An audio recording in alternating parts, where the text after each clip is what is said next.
Good afternoon. Welcome to Funky Rainbow, the traveling children's bookshop. A very, very warm welcome to the students, parents, teachers, and staff from the Pushpalata group of schools. We were there with grades 4 and 5 and grades 7 and 8 yesterday, doing sessions with author Rupa Pai and author Olivia Lafont. So, you all know, many of you who are from these grades will know that what Funky Rainbow does is to introduce Indian children's books to children and adults like you. So, today, what we are going to do as part of our book bazaar is to introduce you to Indian children's books. In fact, yesterday, when the authors were doing sessions, I saw many comments saying, ma'am, can she tell us whether she likes the Wimpy Kid books? Can somebody tell us whether they like the Harry Potter books? Of course, we're all familiar with many, many Western writers who write wonderful books for children. But what Funky Rainbow does is to showcase and highlight Indian children's books. We have a huge collection of Indian children's books. That's over 7,500 books in our collection. You can see behind me are filled bookshelves, and there are lots of bookshelves on the other side as well. And these are all books by Indian writers and Indian illustrators, much like Rupa Pai and Olivia Lafont, who addressed grades 4 and 5 and grades 7 and 8 from the Pushpalata group of schools yesterday. There are several hundred, 200 writers who write and illustrate for children. So what we do at Funky Rainbow is to recommend these books, because we feel books that are written by Indian writers and illustrated by Indian illustrators connect very well to children and adults. And we are very thankful to the Pushpalata group of schools for giving us an opportunity to host a book bazaar exclusively for the schools. A big thank you goes out to all the teachers, all the staff, and to the director, Ms. Pushpalata Purnan, for giving us this wonderful opportunity to interact with your children and to introduce contemporary Indian children's books to all of you. So once again, with a big hello and a big vanakkam to all of you at the Pushpalata group of schools, let me start off with recommending some children's books. Now, what I have done as part of this book bazaar is I have split books into, different age groups, books meant for children of different age groups. And this is so that, if parents are interested in books for younger children, then there are picture books, and you know that there are a certain set of picture books that we have recommended.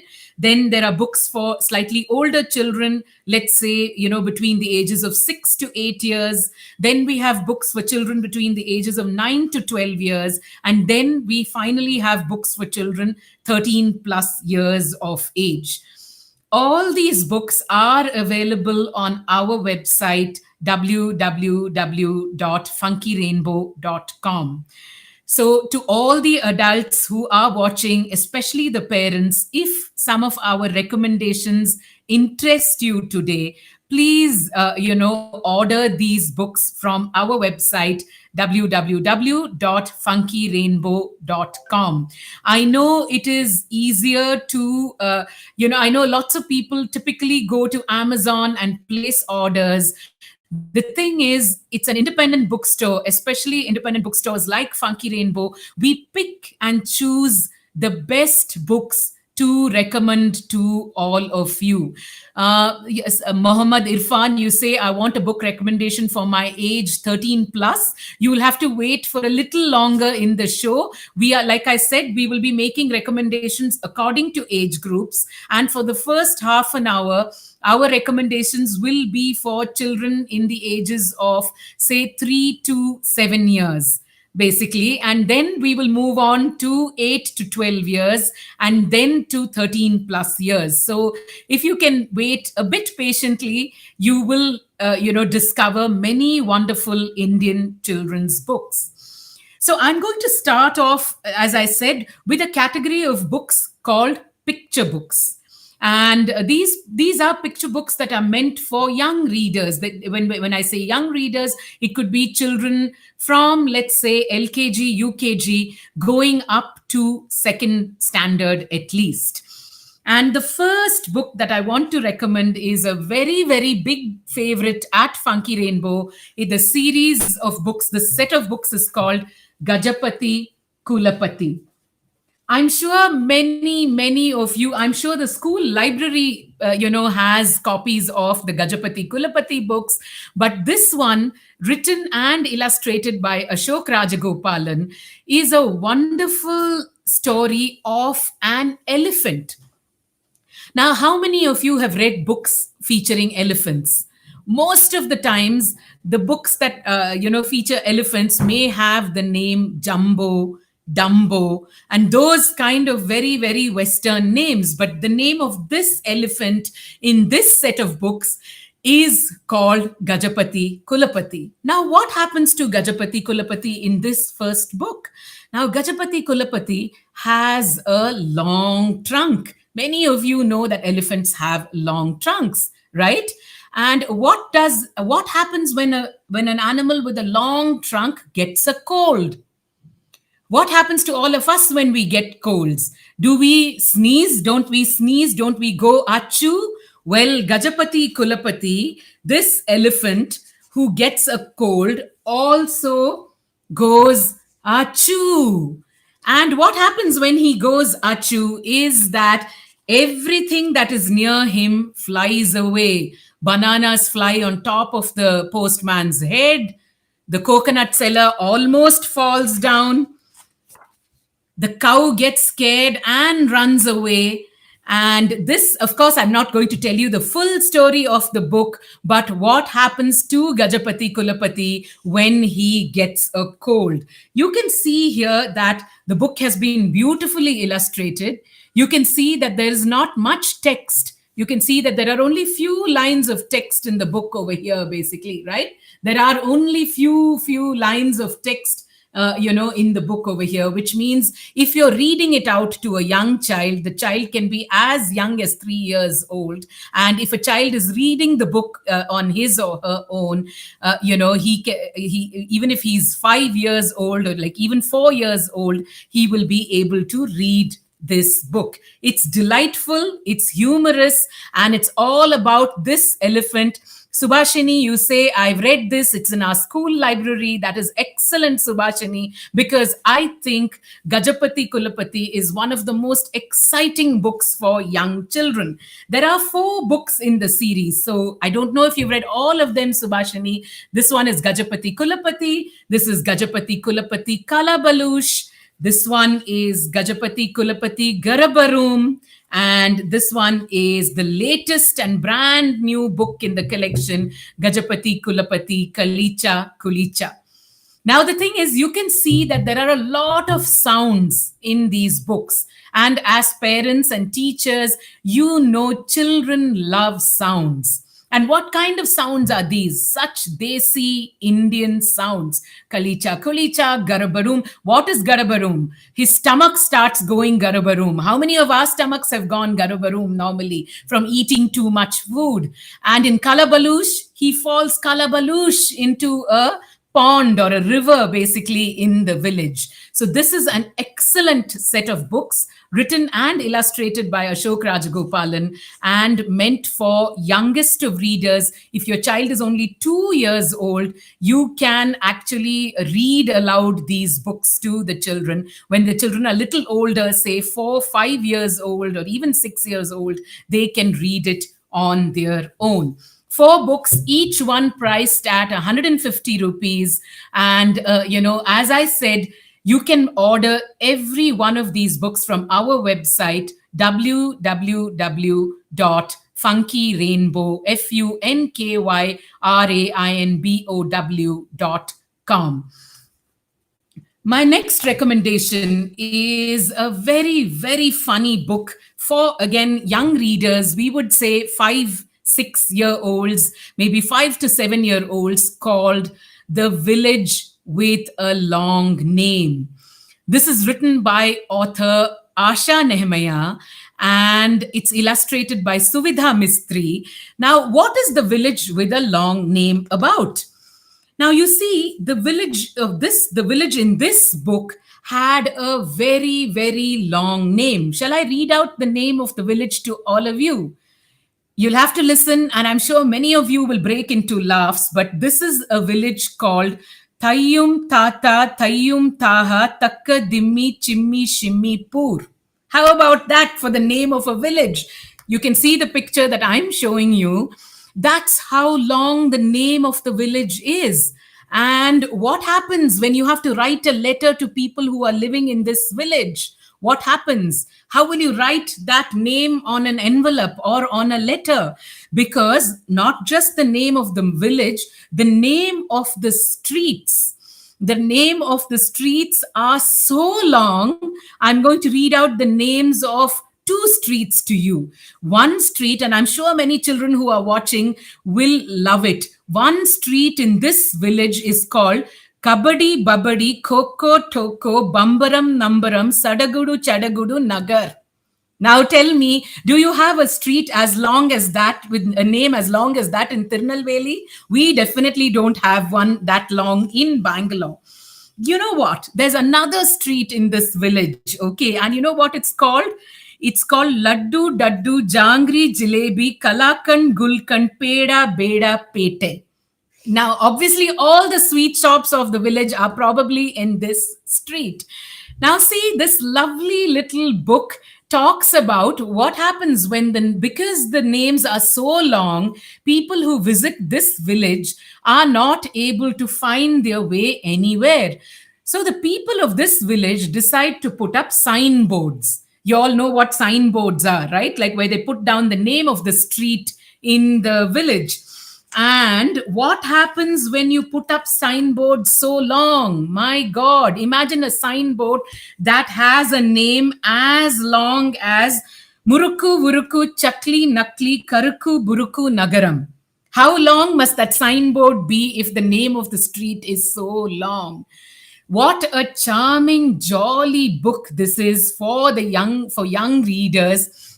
And this is why we say that Indian children's books connect so well with children, with parents, with teachers, with librarians, because the places that they are set in, because the context that they are set in are all so Indian and all so familiar. So the village with a long name is priced at 60 rupees and available on our website www.funkyrainbow.com. This book, we would say, would work for 5 to 7 year olds, and all adults who enjoy reading humorous books will definitely love reading The Village with a Long Name.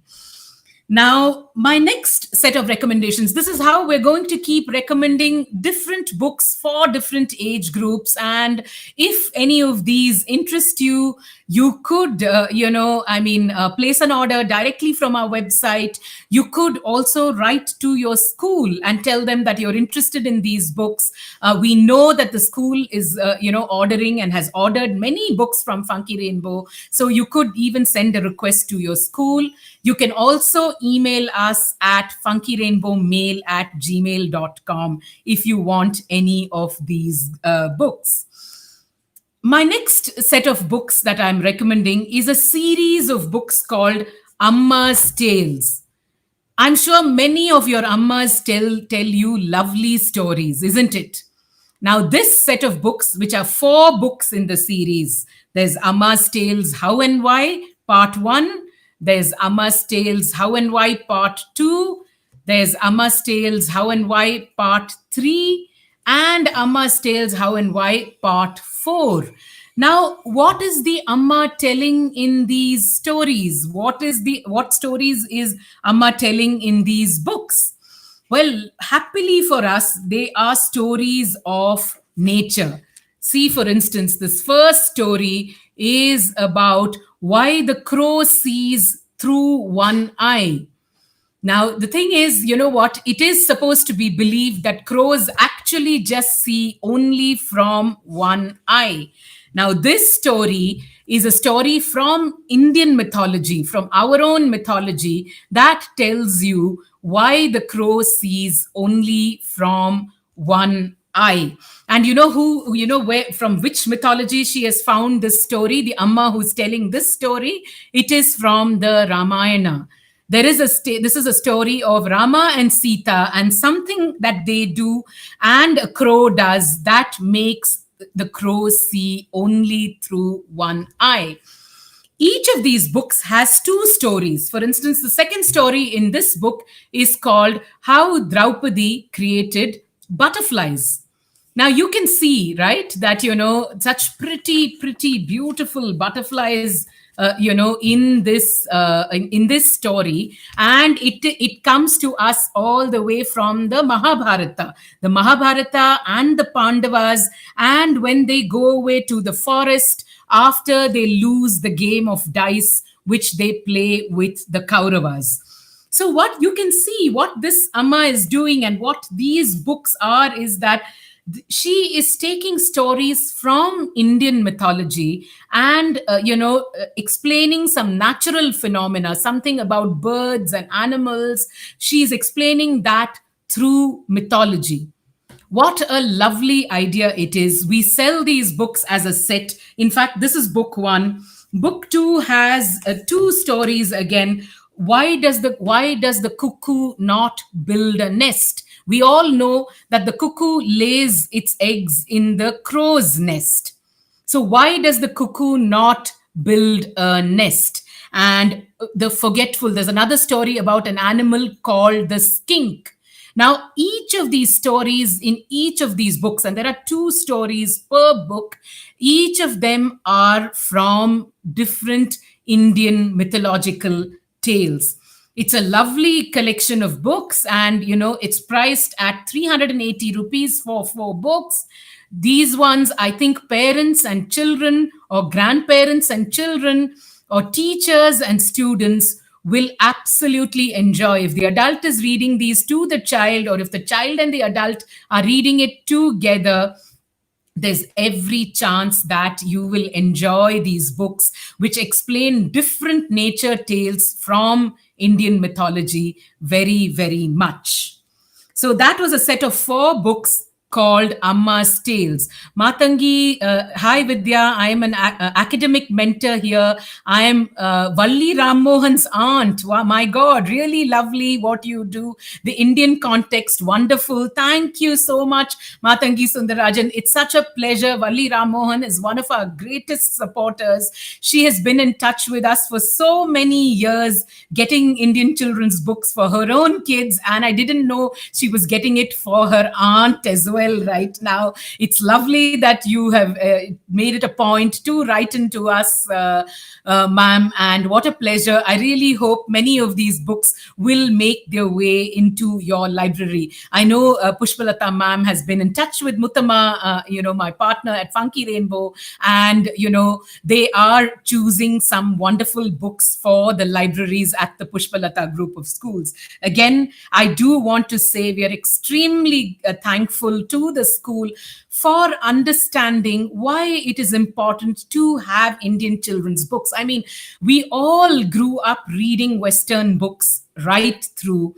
No harm in it. They're extremely pleasurable, and lots to learn from good Western books as well, and lots to enjoy as well. But Indian children's publishing has become so rich these days. There are so many wonderful books available for children of all age groups that it's a must that schools start including Indian children's books into their libraries. And I'm so glad that the Pushpalata group of schools is doing that. And of course, we know that there's a great initiative that is going on at the moment for being vocal for local. So I say, please be vocal for local, be vocal for Indian children's books. My next recommendation is perhaps a writer that many of you would be familiar with, especially because he writes originally in Tamil. You know whom I'm talking about? This is none other than Perumal Murugan, the writer Perumal Murugan, who writes originally in Tamil and is a well awarded, well known writer all over the world. A few years ago, one of his books, got banned, and he said he was not going to write anymore at all. And everybody really rallied behind him as a writer, saying that writers should never stop writing. And he came back to write many, many books, most all of them written in Tamil first. And this time, for the first time, one of his books has been made into a picture book for young children. This one is called Poonachi. The original book, the book for adults in translation, is also called Poonachi, actually. And it's the story of a little goat who gets lost in the forest. I mean, I think many of you may be able, will probably be able to read in Tamil. And parents and teachers who are watching, you must read the original Perumal Murugan in Tamil if you can, because then you will be able to understand it absolutely the way the author meant it. But fortunately for us, for people who cannot read in Tamil, translations are available. And this one, for the first time ever, the great author's book converted into a simple picture book for the youngest of readers. This one is called Poonachi, Lost in the Forest. It's so beautifully illustrated. I have to show you the pictures from this book. Now, this is about a little goat called Poonachi. You can all see Poonachi on the cover. So, the little goat called Poonachi, who runs away, who's playing hide and seek with her friends. And she gets angry that her friends are cheating in this game of hide and seek. So she decides to run away, and she runs right away into the forest, going deeper and deeper and deeper into the forest. But she's a young goat, and the forest can be quite a scary place. Look at these beautiful illustrations that convey this, sometimes how scary a forest can be. It can be dark, it can be scary, but it can also be magical. Now, what happens to Poonachi? Does she remain in the forest? Is she able to find her way back to back to the old woman? Actually, there's an old party who with whom Poonachi lives, and can she find her way back to the old woman, to the old party? And what does she see in the forest? Does she see scary things? Does she see magical things?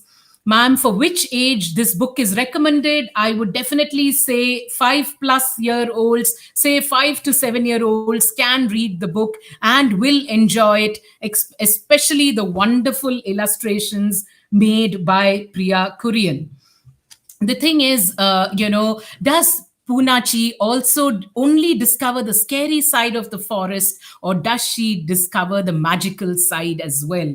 It's a lovely book by a well-respected, well-awarded author who originally writes in Tamil, Poonachi by Perumal Murugan, priced at 249 rupees and available on our website, www.funkyrainbow.com. Since I'm recommending many books, it may be nice if you have a paper and a pencil and you make a note of some of the titles, of course. We can also share a link with you, and I think all the links are getting shared on the chat as well. We can share a link with you as well to buy the books from our website if you would like to. You could also request your school to pick it up for you. So you can see that there's a note that says get your list ready, and if any of these books interest you, or it interests your children, or you feel you can gift it to somebody, please do consider picking it up from Funky Rainbow. My next set of recommendations is a lovely series, two lovely little books called Snoring Shanmugam and I'm So Sleepy. You can see how lovely these names are. There is an elephant in this book, in I Am So Sleepy, which is whose name is Bahadur. And there is a lion in this series whose name is Shanmugam. Tell me, how many of us, read books where we see lions that have the name Shanmugam. In fact, for all the teachers and all the parents and all the adults watching, I say this: when children write essays for schools, almost half the times the name will be Jack or Jill or John or Mary. That is simply because we are mostly used to Western books and Western heroes and Western characters. The next time, encourage your children to have Indian names for their characters, as this writer Radhika Chadda has done. She's named the lion of this jungle Shanmugam. Now, what is the story of Shanmugam? Shanmugam leads a lovely life. He is like, he does all the things that many of us want to do. He does three things in the day: he eats, he sleeps, and he snores. How many of you snore in the night? We don't know, right? And we don't know if you're ever going to tell. But this is all Shanmugam does. Now, what happens in the story? Now, in the story, as you can see, it's so beautifully illustrated. And here's a picture of Shanmugam snoring. Now, what happens to, there is a new king who comes to the jungle, and he wants to meet all the animals. But Matangi, you say, a quick question to Vidya: would my 6-year-old grandson growing up in the US enjoy such books? I want to send this to him. Your opinion, please. Most definitely, yes. We can't tell you how many Indians in the US crave Indian books. They want these roots, they want these connections, they want to be in touch with their homelands. And the best ways to be in touch, or they want their children to grow up knowing Indian names, knowing Indian culture, knowing Indian traditions. And the best way to do that is through books, Matangi. And we can't tell you how many books we send abroad. It's 7 years since we've been running Funky Rainbow, and we, send our books to virtually, to so many countries across the world, simply because Indians and many foreigners as well are very, very interested in these colorful books. So now, of course, Shanmugam, the king wants to meet Shanmugam, but what is Shanmugam doing? Excuse me, he is snoring.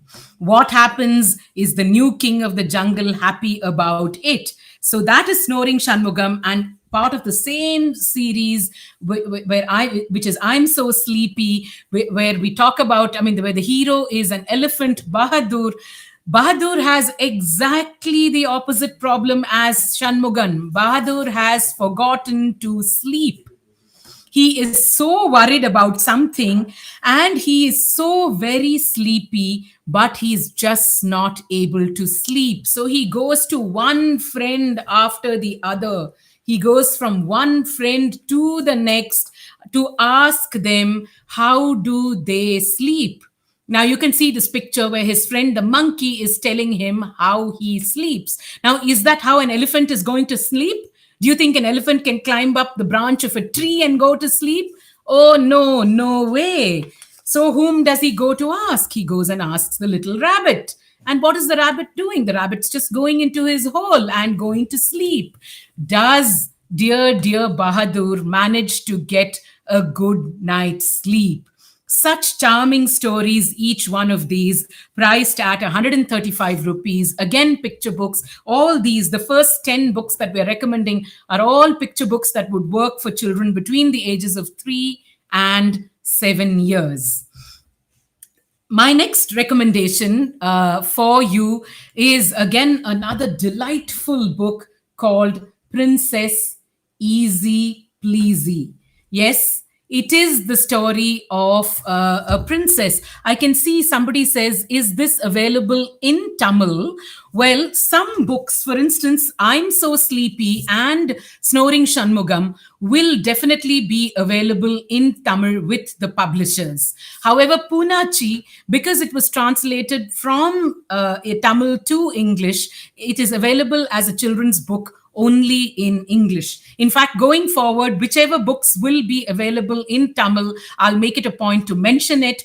I want to say that the first set of books, Gajapati Kulapati, they are available in Tamil. The four books are available in Tamil. Snoring Shanmugam and I'm So Sleepy available in Tamil as well. And going forward, I will tell you which other books are available in Tamil. Ma'am, can this book be recommended for my cousin who's 7 years old? Most definitely, yes. Are you talking about Snoring Shanmugam and I'm So Sleepy? If that's the case, most children, even if it's meant for, say, children who are 5 years old, often we find that if a child likes a book, then, whether they are 5 or 6 or 7, they continue to read it over and over again. So if your cousin is 7, maybe you can try one picture book, and the next category of books that we're going to recommend, called chapter books, after I finish the picture books, you could try one from that as well. But typically, we do say children in grades 1 and 2 will definitely enjoy Snoring Shanmugam and I'm So Sleepy. The next book that I'm going to recommend is this one called Princess Easy Pleasy. Now, who doesn't love princesses? And this princess is, my God, really quite, used to throwing a lot of tantrums. As you can see right in this first scene, she is quite angry about something. What is Princess Easy Pleasy angry about? Now, the thing is, Princess Easy Pleasy had traveled to Hong Kong for a holiday with her parents. And in this first picture, she was drinking the milk in the hotel at Hong Kong, and the milk was just yuck. Okay, so you can see she's just spitting it out and throwing a tantrum. Wherever she went, so her parents, that are the king and the queen, were quite worried. They didn't know what to do. So anyway, once their holiday in Hong Kong was over, they came back home and they said, let us go for another holiday. And this time when we go on a holiday, we will take milk with us and go, so that our Princess Easy Pleasy does not have to drink some ridiculous milk. So what do? They decide, in audiobooks, is audiobooks preferred more than books that we read manually? Please answer, ma'am. We are great believers in reading books, my dear. Really, I think the art of reading a book, there is a popular phrase that says, readers are leaders. If you look at all the famous leaders and personalities across the world, you will find that every single one of them is a reader. We don't deny that audiobooks are great to listen to, and these days, with so much technology available, we all do listen to lots of audiobooks. But I think for young children and for children of all ages, some amount of reading is a must. And as for me personally, 100% I will read a book any day over rather than listen to it. I'm 14, but I love picture books more. What a wonderful thing to say, my dear. It is lovely. A school 1 year ago, 1.5 years ago, and we had taken a writer there to the school to meet the children of the younger grades. She was meant to address the children of first, second, third, and fourth standards. Now, once the author finished the session, the children from these grades came and they bought copies of all her books. After some time, there were a few children who came from 10th standard. And, one of them asked us for a picture book. We were quite surprised. Why do you want a picture book? She said she loves reading that picture book. And, even though it is meant for younger children, she still loves reading it even today. Me too. I love reading picture books. They are my favorite books. And, one should read books without hesitating what age they are meant for. At least, in the reverse. We know that there has to be, there's some content which younger children may not be able to understand very well, may not be able to digest very well. But older kids reading books for younger kids, absolutely not a problem at all. And that's such a wonderful question. I'm so happy that you asked it. You must pick up and read picture books. In fact, there's a book that says even when you're fully grown up, you learn so many things from books that are written for children. So please go ahead and read those without ma'am, do you have copies of Oop and Leela? Of course, we have copies of Oop and Leela. I was going to come to that segment when we finish chapter books, because Olivia Lafont, spoke to all of you yesterday, and we definitely have copies of Oop and Leela at our website, www.funkyrainbow.com. So to come back to Princess Easy Pleasy, what does Princess Easy Pleasy do? What do her parents do so that on the next vacation to China, what is traveling with them on the train? Can anyone see the picture and say, can you see that a giant cow is traveling with them on the plane to China?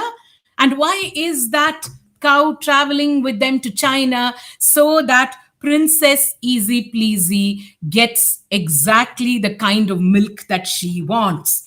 But the fusspot that she is, when she is in China, she is sick of eating noodles.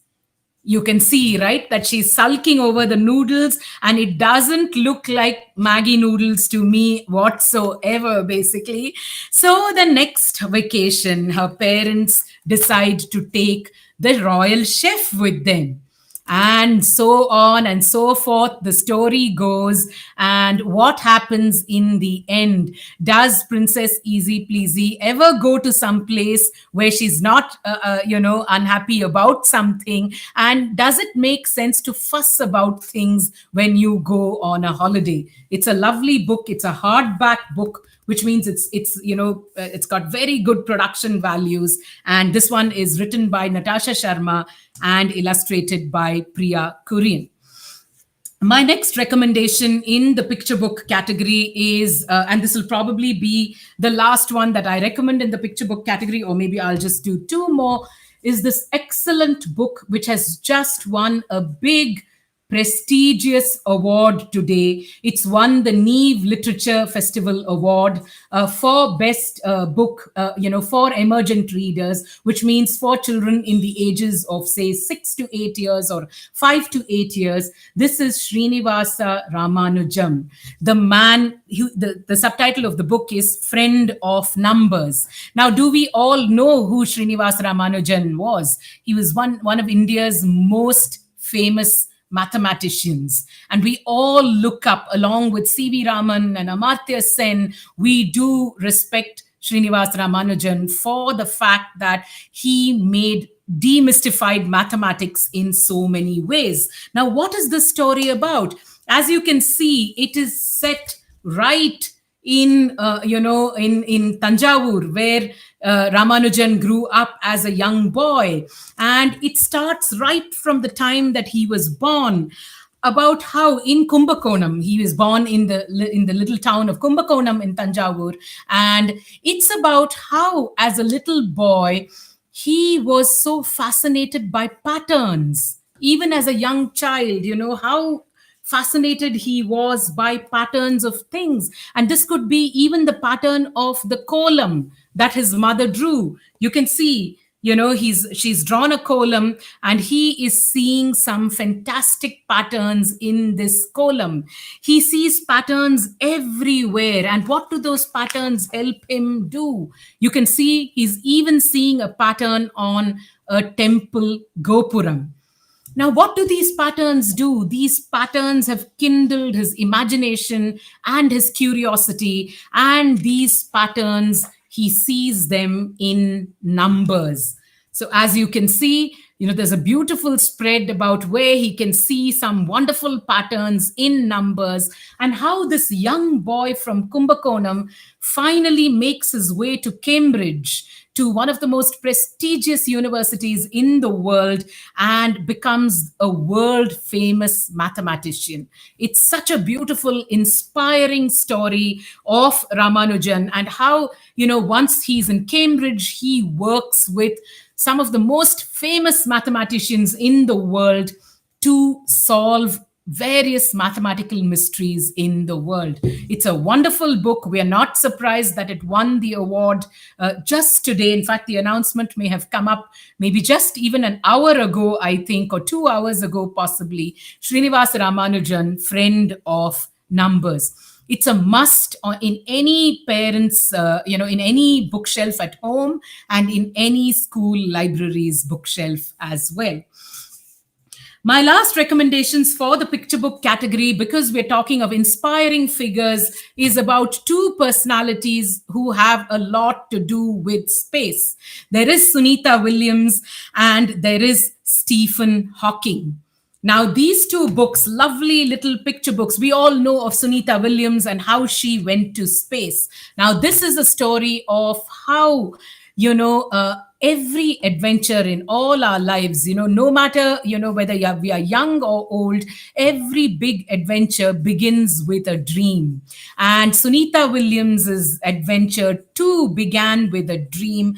When she was a young girl, she heard an announcement on radio about Neil Armstrong. I'm sure all of you have heard of Neil Armstrong, the man who first set foot on the moon. Now, Sunita Williams was a young girl when Armstrong set foot on the moon, and she heard that announcement on radio. And from that day, she never stopped thinking of space and how she would actually get there. So as you can see, a simple book with large pictures and with very little text, but telling the inspiring story of Sunita Williams and how from dreaming, she finally got on one of the greatest space shuttles of all time and made that wonderful voyage to space. In the same vein is Stephen Hawking, and we all know he's a world famous scientist who was instrumental in telling us more about several celestial bodies as well as black holes. He did pioneering work in the space of black holes in our galaxy. And this too is the story of young Stephen, who was born in Oxford in England. And, like many children we know, even, many children, and I'm sure many of you are like that, instead of listening to the teacher, he would always be looking outside the window and up into the sky. The great thing is that neither his parents, nor his teachers, nor his friends dissuaded him. And even though he was not so interested in his studies, when he was in school for a large part of time, he had a disability. He had a speech disability. So many children, used to tease him. Many people would look at him like he was a strange creature. But the thing is, he was at every given point in time thinking up things, very interested in the sky, very interested in space, and hence went on. You can see in this picture, in this spread, of how for which age is this book recommended? We would definitely say it would work for 6 to 8 year olds, because this is a biography. These two are biographies of wonderful, space adventurers, Sunita Williams and Stephen Hawking. All the while, he always demonstrated an ability to think differently. And that's precisely what went on to make him one of the world's most famous scientists. So these two books, priced at 199 rupees, and, great inspiring stories of, personalities who changed the world as we know it. I will now, move on to my next category, which is chapter books. What are chapter books? I'm sure many of you must be wondering what, really are chapter books. Now, you saw a whole host of picture books. Now, besides picture books, when you have to read a book like Oop and Leela, say, for instance, which is a proper middle grade reader, to make the transition from picture book, which has less words and more pictures, to reading a book that is heavy in text like this, where there are pages and pages of text like this, there is a category that publishers have introduced called chapter books, which have more words than picture books, but they still have pictures in them, so children can read it without being fearful of anything. They don't have to be intimidated about reading a very big book, but they can slowly move from picture books to reading more words. Now these chapter books, this is a set of 4 chapter books that we have for the youngest of readers, and these are called the hook books. Why are they called the hook books? Because after picture books, they help to hook your child to reading books, perhaps from this level going on to reading bigger and bigger books. There are 4 wonderful books in this hook book series: My Daddy and the Well, there is a Hey Diddle Diddle, there is Who's There, and there is A Quiet Girl, written by some of India's best known writers for children: Paro Anand, Hansta Sawendra Shekhar, Anushka Ravishankar, and Jerry Pinto, and all absolutely funny stories. As you can see, this one, My Daddy, and the Well, written by Jerry Pinto.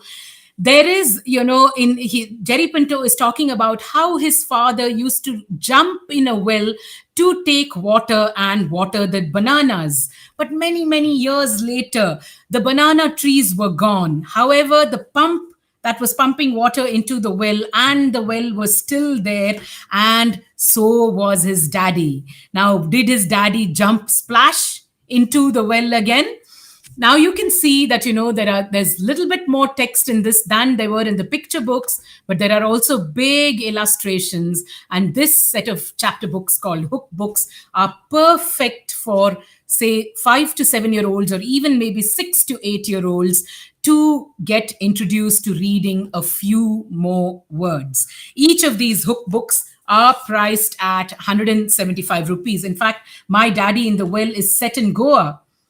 Ma'am, for which age these chapter books are recommended? They are recommended for 6 to 8 year olds, or if somebody is, a better reader than that, it can even be 5 to 7 year olds.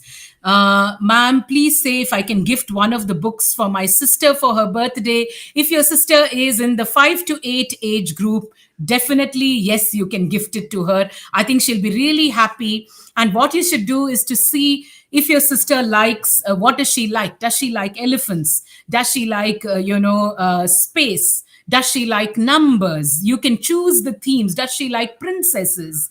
When you can choose themes like that and gift it to your sister.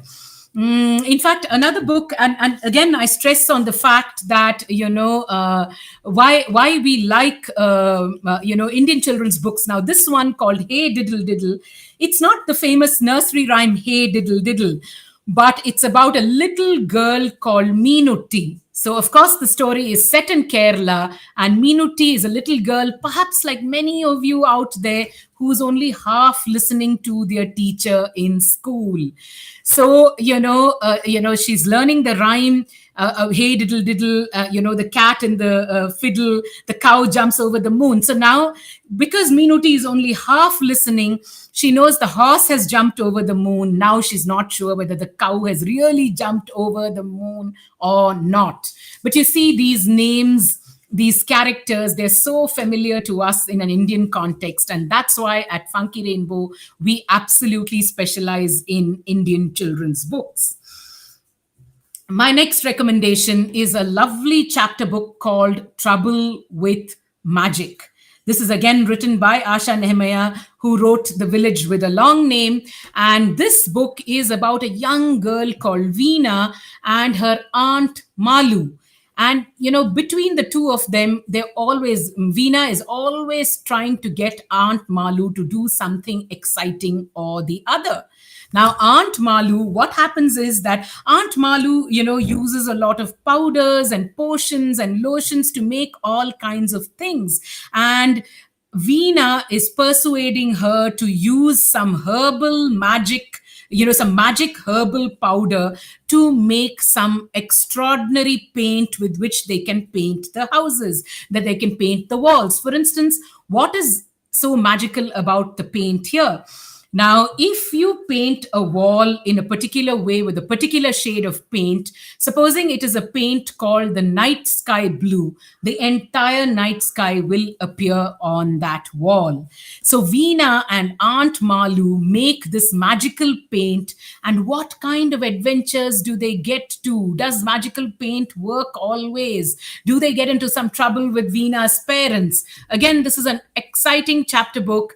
As you can see, very few words, I mean, more than the picture books, but definitely not as much as a big novel. And there are also large illustrations which make these books easy for, say, 5 to 8 or 6 to 8 year olds to read it.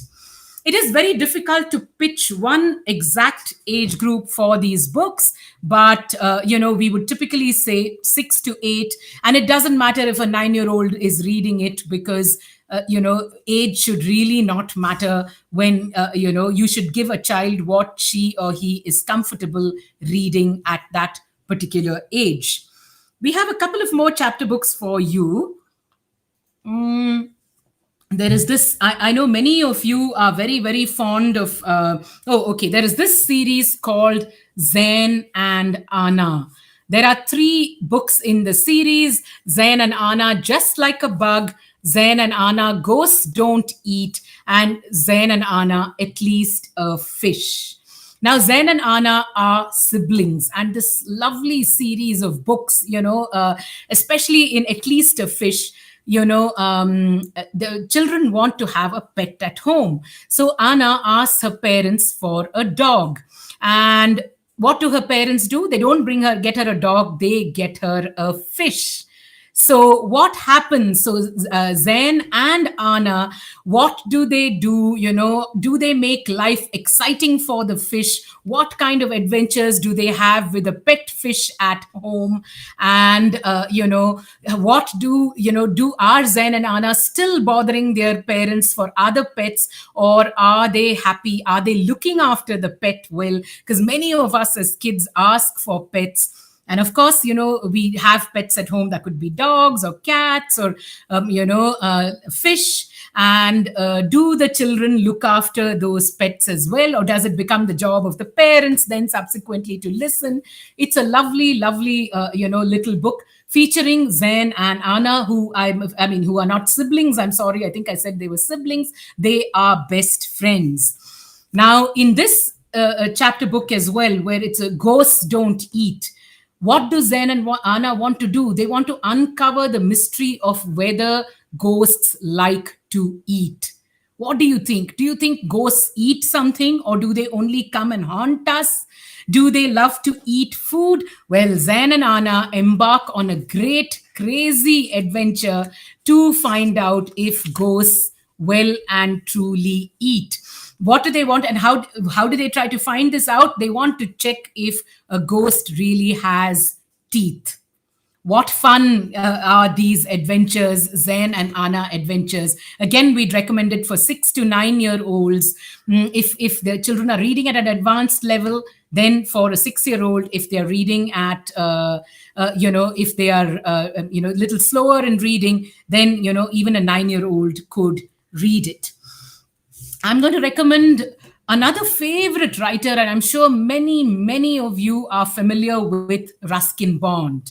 I'm sure the school libraries has several books by author Ruskin Bond, and these 2 lovely chapter books have been, brought out in chapter book format, just so that young readers in the age of 6 to 8 can enjoy Ruskin Bond's books. Otherwise, his books we would recommend it for 9 to 11-year-olds, but these simple, lovely chapter books work very well for 6 to 8 years.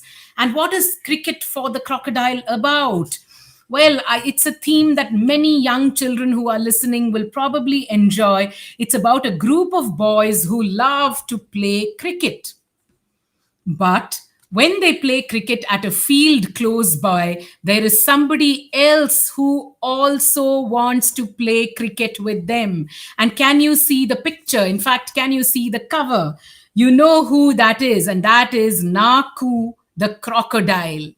Naku the crocodile wants to play cricket, but I'm afraid the boys won't let him.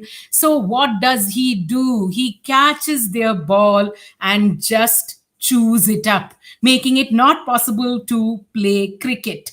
Now, what do the boys do? What does Naku do? Who manages to get revenge on the other? And finally, does the game of cricket actually get played? It's a delightful story. It's hilarious. And there are lovely pictures, all through the book to to accompany the text so that it becomes easy to read these books. There are two in the Ruskin Bond series. There's also this one called Earthquake, and there's one called Cricket for the Crocodile. I think the school library must have these. They are fairly recent. In the last 4 or 5 years, that the publishers have started bringing out Ruskin Bond story in chapter book format. I'll recommend two more, chapter books before I move on to the next category of books. And this one is a delightful little chapter book called Kokachi and Makachi.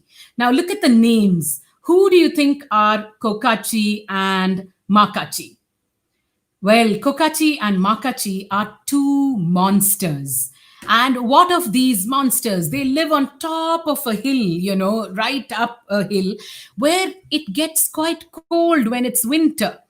So what is special about these monsters? They are very, very scared of human beings. They're absolutely scared of human beings. And what happens when it gets very, very cold on top of the hill? They decide that they have to come downhill and they have to come to the little village of human beings that is at the bottom of the hill. So these two monsters, Kokachi and Makachi, what they do is they decide to take a journey downhill. Now, by monster standards, these two are fairly small monsters. They are, but by human standards, they are fairly large monsters. Now, what happens? Their adventures as they walk down the hill, they are they are talking with each other, they are singing, and they are a bit scared because their grandfather, who's called Pakachi and who's also a monster, tells them, be very, very careful of human beings because they can be quite scary, they can be quite dangerous. Now, as they're walking down the hill, suddenly in one part of the journey, they meet a young boy. Oh my God, the boy is so scared to see the two monsters. I mean, in fact, he probably sees only one monster because the other monster has gone a little further ahead to see how much more distance to reach the village. So the boy is absolutely scared of the monster, and the monster is absolutely scared of the boy. And it is just a book that will keep you laughing right through. In fact, we say this is a story that is big on monsters, and that is small on monsters and big on a lot of laughs. It makes you chuckle all the way through, and it's a book that young readers will enjoy very, very much. My last set of recommendations in the chapter book category is this superb series called Ninja Nani. I know, lots of us tend to think that, ninja powers probably only belong to Western books. Now, what are the Ninja Nani series of books about? It's about a little boy called Deepu and his grandmother, and Nani is a word for grandmother in Hindi. Now, the thing is, suddenly Deepu discovers that his Nani has a secret superpower. And what is that superpower? Imagine the grandma has a secret superpower and she has ninja superpowers.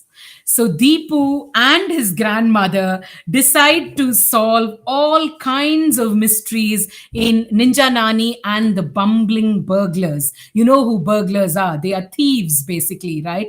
So they set about to solve the mystery of the bumbling burglars. And in the second book, Ninja Nani and the Zapped Zombie Kids. Wow, look at these books. They're full of ninja superpowers, they're full of zombies, they are full of thieves, and they are full of mad mummies. Do you know what a mummy is? A mummy is an Egyptian mummy. When the kings were, kings and queens died, right? They used to enshrine them in a tomb, and they're all wrapped in cloth fully, and that's a mummy basically. And this mystery involves a mad mummy mix up. The books are fabulously illustrated. There's lots of cartoon style illustrations right through the pages. And there are several hilarious adventures that Deepu and his Nani, who has discovered these fantastic ninja superpowers, they embark on these fabulous mysteries, which I think this set of books we would recommend for, let's say, 7 to 10 or maybe 8 to 10 year olds. You will absolutely enjoy, and you will be laughing every minute of the way. With that, I conclude, my chapter book recommendation segment. And like I said, all of these books are available at www.funkyrainbow.com. Please come to our website, click, type in the URL www.funkyrainbow.com. And if you have the titles of these books, if you have noted down the titles of these books, you can just search them up and they will come up on our website. I think the links to all of these books are also being shared on the chat. So if any of these interest you, please do pick them up from Funky Rainbow. You could also request your school to do it. You could also email us at funkyrainbowmail@gmail.com to order these books. Believe me, they are delightful reads, and children of the various ages that we've specified so far will absolutely enjoy these books thoroughly. So with this, we now move to our, section. I can see a question where somebody says, "Ma'am, do you have Geronimo Stilton and Thea Stilton books?" The thing is, my dear, you can get a Geronimo Stilton and a Thea Stilton book from any bookshop. But many of these books that we are recommending to you, you can probably only get in a few bookshops, especially Indian children's books. So that's why Funky Rainbow specializes almost entirely in Indian children's books. I hope some of these recommendations are interesting you. I hope parents and teachers and librarians and, of course, children who are watching like some of these themes and are enjoying some of these themes. With these recommendations, we conclude with the books that would work for children up to the ages of 9. From here on, we will recommend books that would work for children 10 plus. And, if you only have young kids, you may not have use for these books unless you want to gift them to people that you know. Of course, for the teachers and librarians and parents who are watching, who have children in this age group, there are some exciting recommendations coming up for you in the middle grade reads category. And that's what we call books that are, say, typically meant for children between the ages of 9 to 12 years, books for middle readers. I'm going to pull out a few books and, share them with you. Books for middle readers that we have. But we'll begin with the first one, which is Olivia Lafont's books. He addressed you yesterday, and what fun it was, that session that he did around his fabulous fantasy book, Oop and Leela. Now, I know, many of you enjoyed the session. We could see lots and lots of, comments coming up for Olivia Lafont. And this one is a fabulous fantasy read. And you know what he told you about the book. It's Oop and Leela lost in the Scarabian Sea. And the Scarabian Sea is just a word play to mean the Arabian Sea. He's just punning on the words Arabian Sea and has created his own fantasy land and his own fantasy sea called the Scarabian Sea. Now, Oop and Leela are brothers and sisters. They are a brother and sister team. And what happens is that, Oop, who is the older sibling, they go to a mela. They go to a mela that's called the Mega Mela. The mela is called the Mega Mela. And when they go to the mela, Oop is quite annoyed that instead of seeing all the sights in the mela or the carnival or the fair, he has to babysit Leela. And, Leela drags him off somewhere. And where does she drag him? She drags him to a fakir. A fakir is a sadhu, a fakir who can read his fortune, who can read the palm, and who can, tell your future. Now, as the future is being read, things just disappear into a fantasy world, and Oop and Leela find themselves transported to the middle of the Scarabian Sea. And what else is there in the middle of the Scarabian Sea? There are a whole host of sea monsters. There are a whole host of unicorns. In fact, there are all these rainbow colored unicorns, basically. There are a whole lot of treasures that are in different ships. Many of those ships that have sunk and are at the bottom of the sea. There are, lots and lots of cutthroat pirates. And my God, Oop and Leela find themselves in the midst of an adventure of a lifetime. It's such a fun read, you can easily, you can make an eye patch, like how Olivia Lafont showed you yesterday. Make an eye patch, pick up your cutlass, which is a sword that pirates use, and embark on this rollicking adventure on high seas, which involve these characters called Oop and Leela. I think, many of you enjoyed the session, so it would be lovely if you picked up the copies of this book from Funky Rainbow. Once again, check out our website, www.funkyrainbow.com.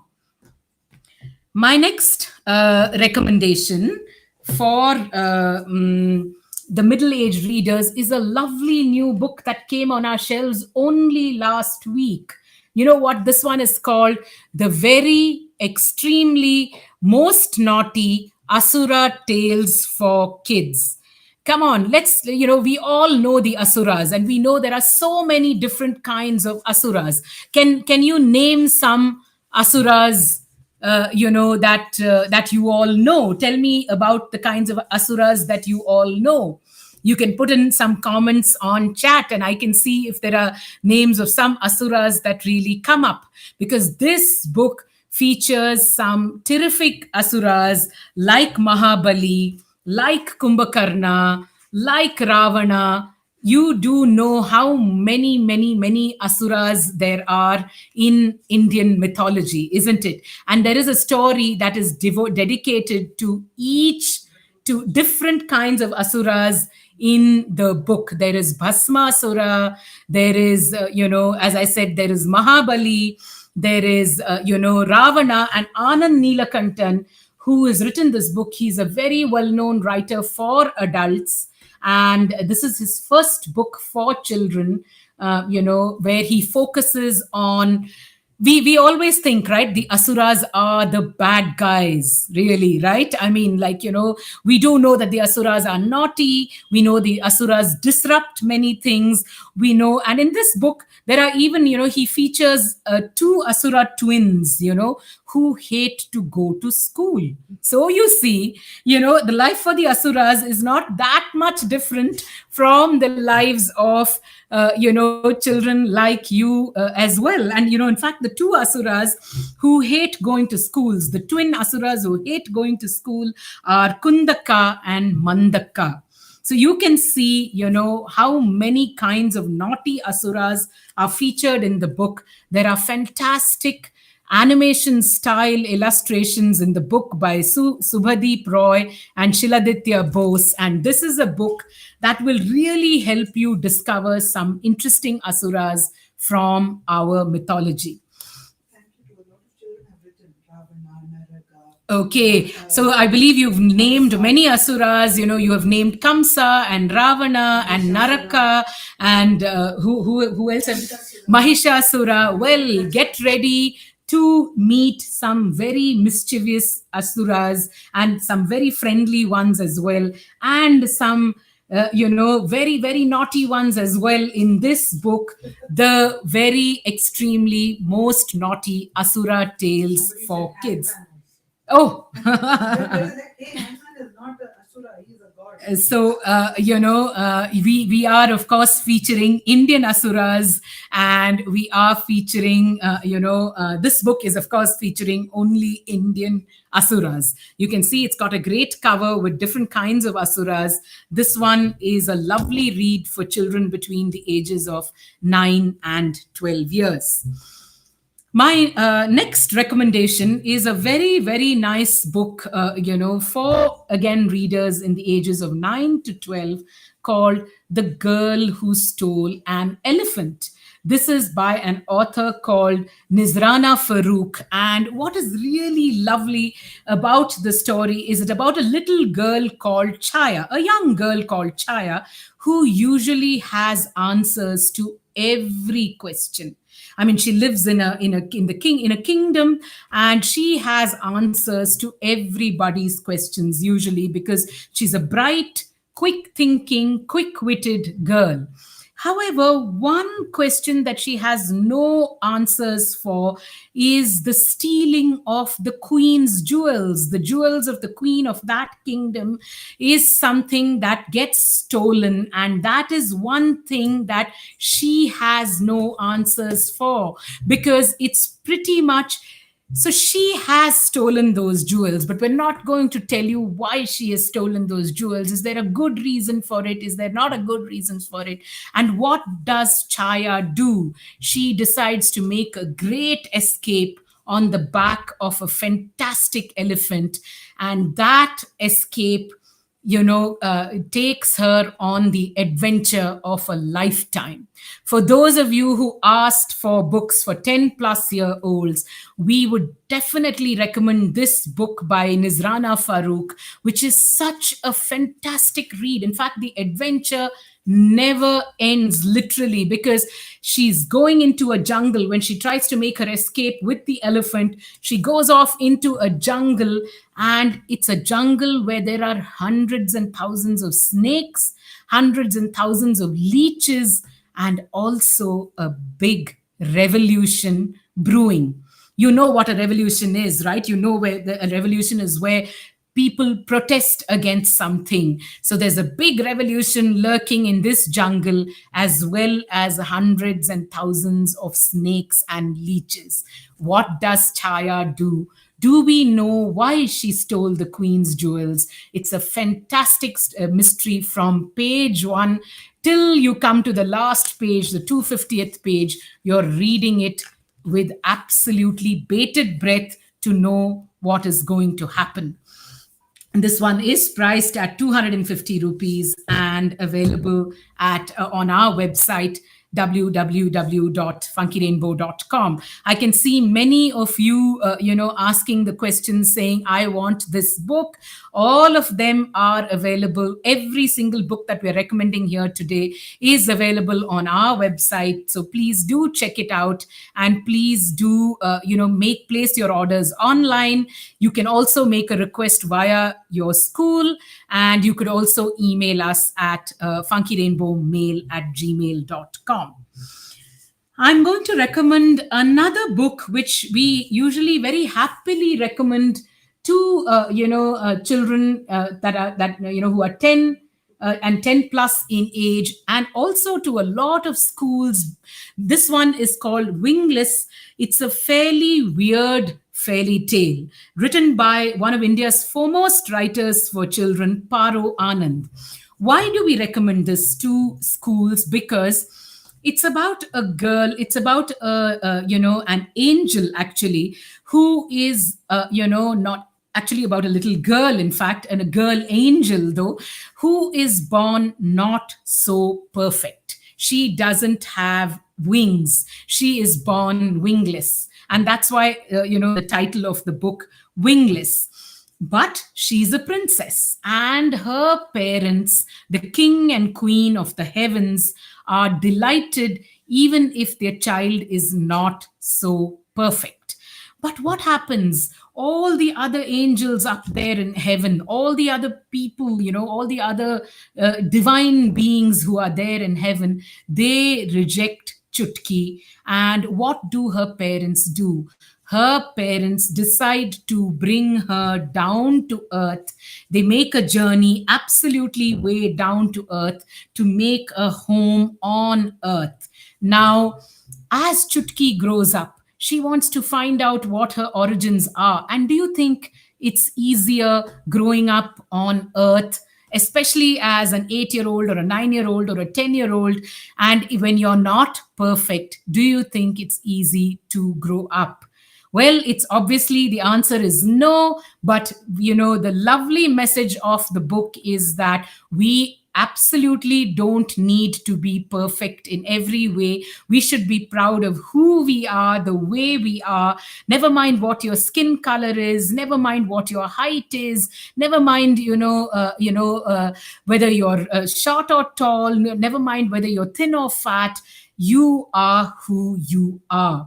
And this fabulous story that's been illustrated in black and white by the very wonderful Atanu Roy is a great story of acceptance in two ways. First, Chutki herself learns to accept herself, and so does everyone else around her. You can see that these beautiful illustrations complement the story so wonderfully well. And it's also a story of whether Chutki finds out where she really belongs. We absolutely recommend it for teachers, working with children at school, because I think it's important to tell our children that they should accept themselves the way they really are. This one is priced at 250 rupees, and it's a must read, really a must read on every school's bookshelf. We have, of course, been recommending so many books of fiction this far, really, right? So we felt it would only be right to recommend this lovely set of non-fiction books to you. Very, very exciting, non-fiction books. The series is called The Tens, and this is 10 Indian women who were the first to do what they did. There's another one in the series called 10 Indian Monarchs, whose amazing stories you may not know. Monarchs are kings, right? 10 amazing, 10 Indian kings whose stories you may not know. One more book in the series, 10 Indian champions who are fighting to save the planet. How important is that? We all know how many, how many environmental problems exist all around us. And here are 10 wonderful champions who are fighting to save our planet, and 10 Indian animals you may never see again in the wild. So these are excellent books of nonfiction, and each of them features 10 people, 10 famous, like the 10 women, 10 Indian women who were the first to do what they did. It features personalities like Savitri Bai Phule, and we know that she was a great reformer. She set up, along with her husband Jyotirbai Phule, the first school for girls in India. There's Cornelia Sorabji, there's Captain Lakshmi Sehgal, there's Indira Gandhi, the first woman prime minister, and there's PT Usha. So there are many wonderful personalities, women personalities that you would discover through this book. Similarly, when I say, 10 Indian monarchs whose amazing stories you may not know, we're not featuring the famous ones. We don't have Ashoka over here. We don't have Akbar over here. We don't have Razia Sultan over here. But we have Ajatashatru. We have King Bindusara. We have Queen Didda from Kashmir. We have Queen Abbakka from Karnataka. We have Chand Bibi. We have Ahilya Bai Holkar. So many monarchs, male and female, whom we don't know much about at all. These are excellent reference books for children who are doing projects. They are great reads. And what's lovely is that they focus on 10 different monarchs or 10 different Indian women. So you can pick up and even read about one queen if you want to, and then put the book away and come back to it later. In the book on climate, on 10 Indian champions, we do have the snake man of India, Romulus Whittaker, who was single-handedly responsible in, building a snake park in Madras, in Chennai, and, building a crocodile bank when crocodiles were almost becoming extinct. There's Romulus Whittaker, there's Parinita Dandekar, there's Rohan Chakravarti, who's a fabulous cartoonist and who makes such beautiful green cartoons to say to bring to our attention different species of animals that need conservation. There's Lakshmi Kamble, there's Rohan Arthur, and I can assure you many of these people are people that you may not know of, but each one doing wonderful work to save our planet and to keep it clean and green. And in the book on animals, the animals that you may not see in the wild, there's the Asiatic lion, there's the great Indian bustard, there's the black buck, there's even the rhino. These are all endangered species now. So I would urge all of you to do your bit to conserve these animals, because we know that if animals survive and if their ecosystems are safe, that's when we are safe and can live well on this planet.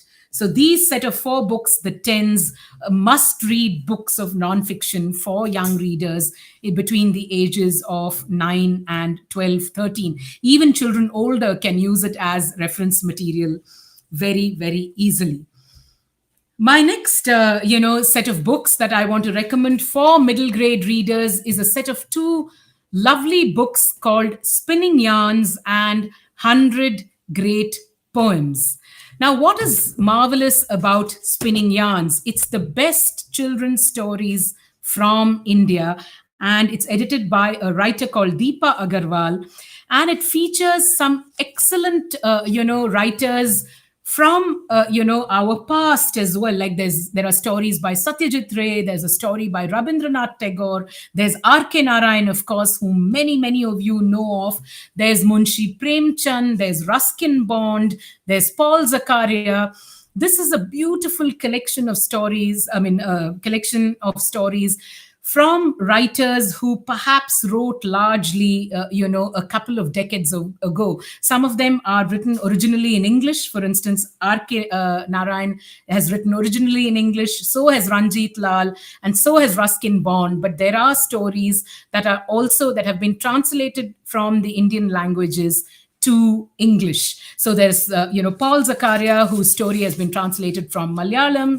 There's Sukumar Ray, whose story has been translated from Bengali. And this is a great collection for a school, to introduce you to our glorious heritage of stories. India, as stories are just a grandmother or a grandfather away in India, really, right? And these wonderful stories and rhymes, some are mysteries, some are adventures, some are nonsense rhymes, nonsense and absurd rhymes.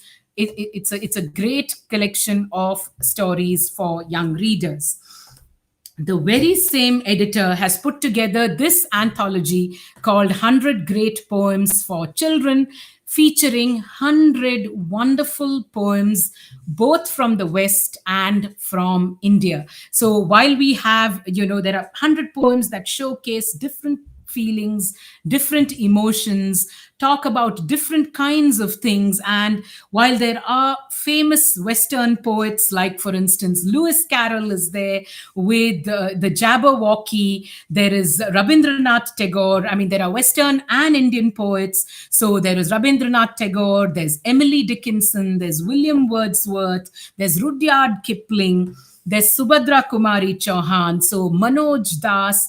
The book really brings together the best of Western and Eastern poetry and gives children such a great introduction to the world of poetry. And I know there are many schools that have, use this book as a textbook simply because it encapsulates 100 different poems, both from the West and from the East. And what they find is that even when they start as young as fifth standard, they use it as a book right going up to 10th standard.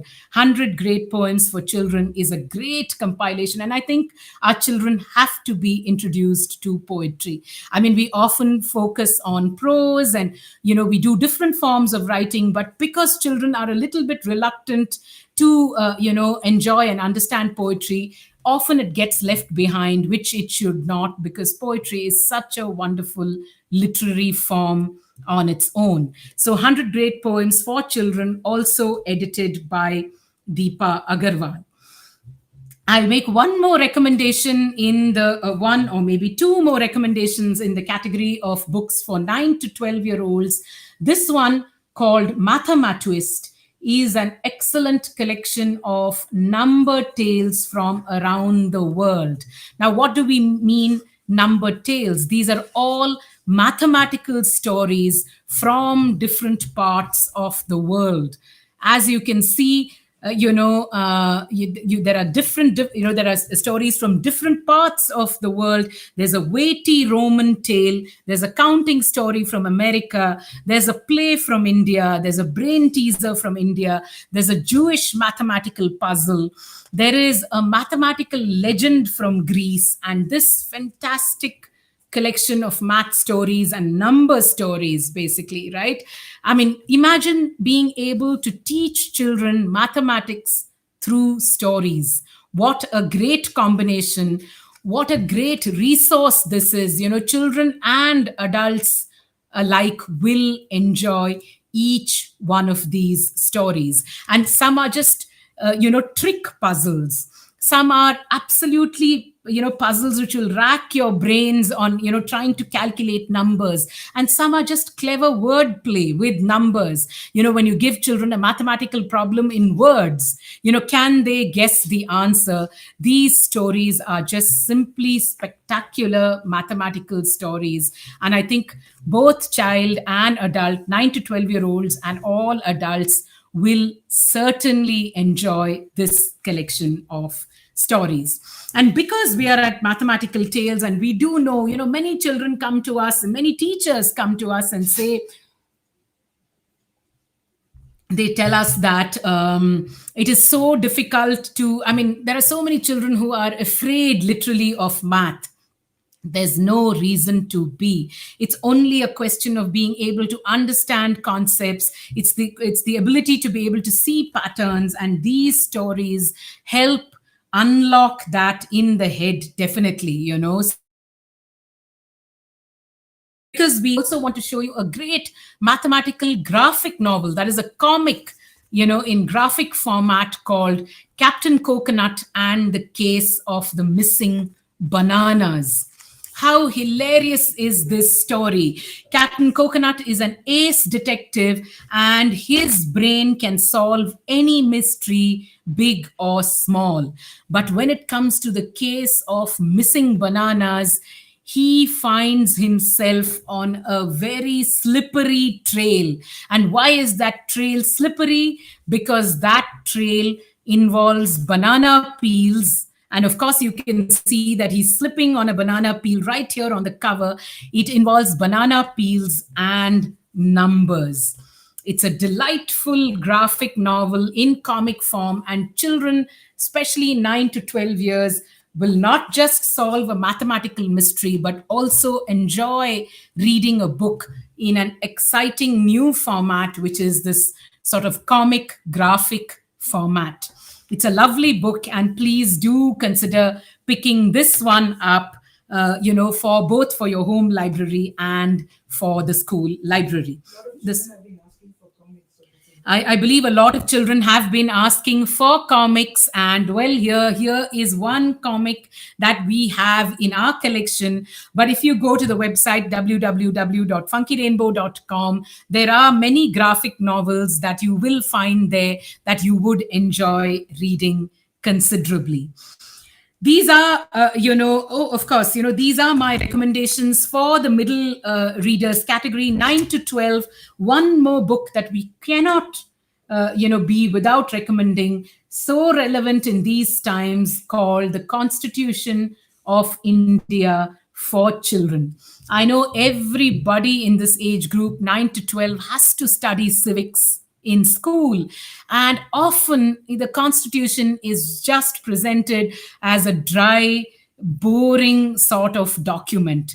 It is not, because author Subhadra Sen Gupta, who's won the Bal Sahitya Academy Award for writing history for children, which means she knows how to make history really interesting for children, has written the story of our Constitution. And what's more, in this fantastic book has cartoons by Taposh Guha, and cartoons that ask really funny questions, which children will absolutely read and laugh about, really. These are little questions that children everywhere will have about the Constitution, like a teacher asking, like a student asking her teacher.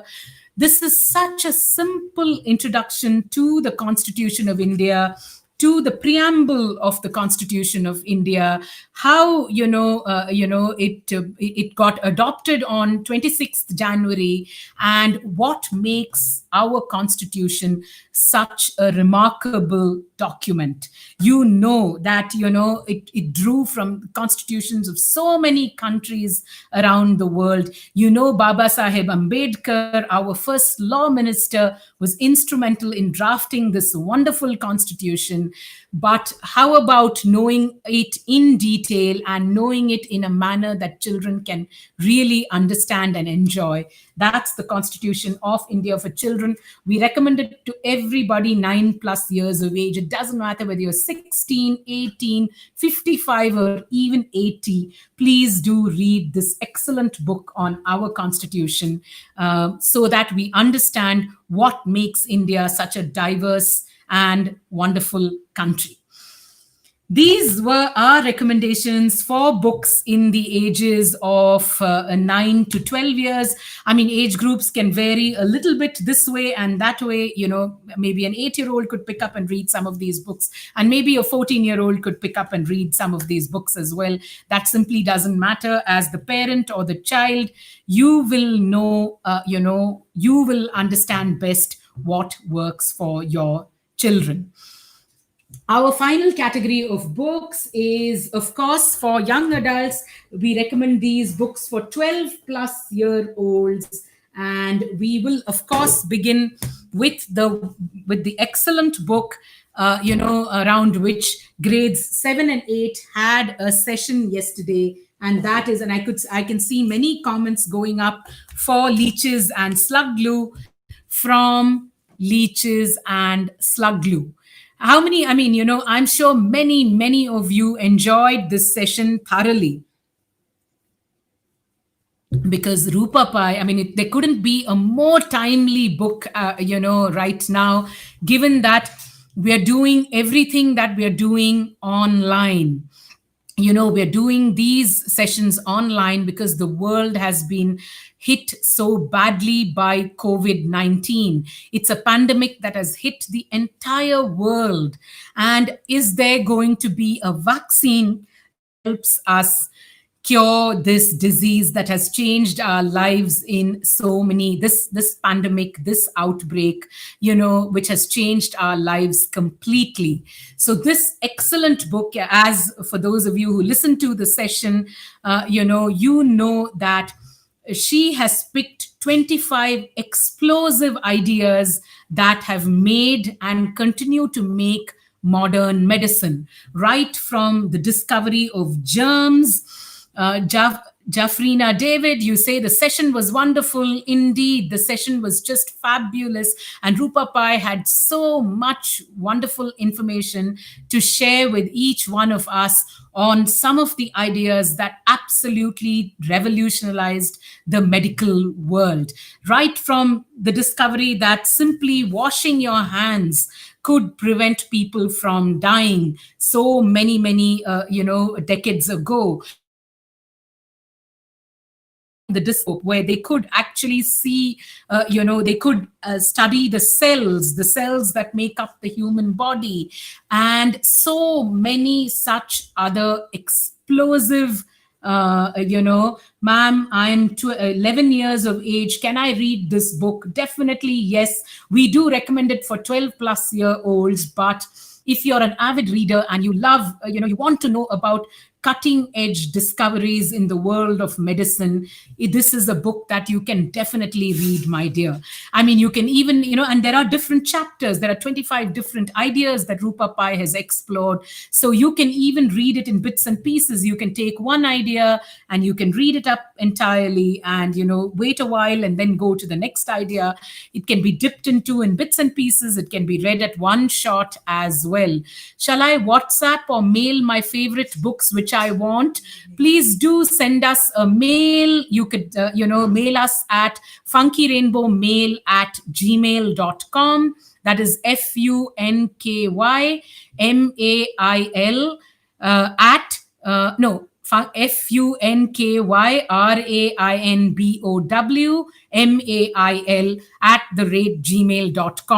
Our WhatsApp number has come up on the screen, as you can see, but an email might be better and easier for us to handle. funkyrainbowmail@gmail.com. So Rupa Pai's From Leeches to Slug Glue, 25 explosive ideas that made and are making modern medicine. It's a must read for those of you who are 12 plus, and it is especially relevant now when you are not at school and are doing schooling from home, because that's how COVID-19 has changed our world. From medicine, we move to history. And I did see somebody make a request for these books. I'm not sure, I didn't make a note of the name, but these are two excellent books called Queen of Ice and Queen of Earth, written by the wonderful historian Devika Rangachari. Now, what are these two? These are two fictionalized historical accounts, basically, with Queen of Ice being the story of a queen in Kashmir. Now, Devika Rangachari's important question to all of us is that how come we know of more kings in history than we know of queens? Why is it that women get conveniently left out of history books?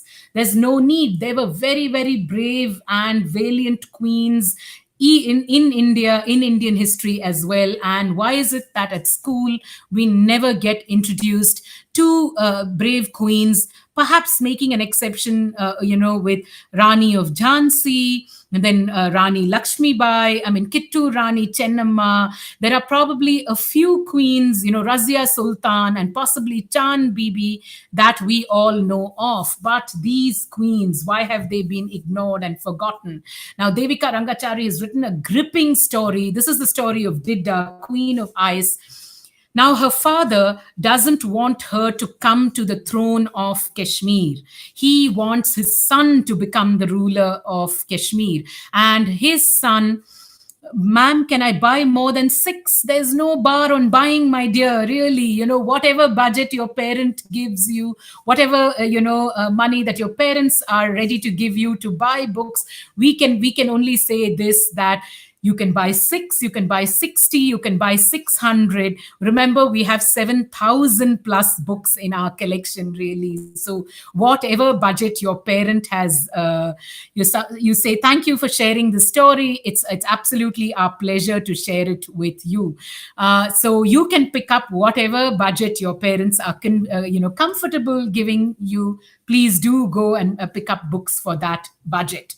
So Queen of Ice, like I said, is the story. And, why does Didda's father want his son on the throne when the son is quite useless and not such a capable ruler, while Didda actually is a very, very capable princess? She demonstrates her capability in many ways. And, she decides that come hell or high water, she is going to become the Queen of Kashmir. And you know what? She does. because this is Dida was a real queen from our history. And of course, Devika Rangachari has fictionalized it to some extent to make it a wonderful read for 13 plus year olds. So it is, partially fictionalized, but it's a fantastic read and also a winner of many, many awards for young adult books. In the same series, her brand new book, which just came out I think 2 weeks ago or maybe 3 weeks ago, is called Queen of Earth. So Queen of Ice, Queen of Earth, and there's another one that's going to come out next year called Queen of Fire. But Queen of Earth, again, is about a queen that we virtually know nothing of, called Prithvi Mahadevi. And she is the daughter of a very powerful Somavamshi king from Koshala. Now, what does Prithvi Mahadevi have to do? She has to live by the rules that are laid down by her father. The rules for the royal women in the royal family are, laid down by the king, and she has to only marry the man, the king or the prince that her father chooses. Now, what happens?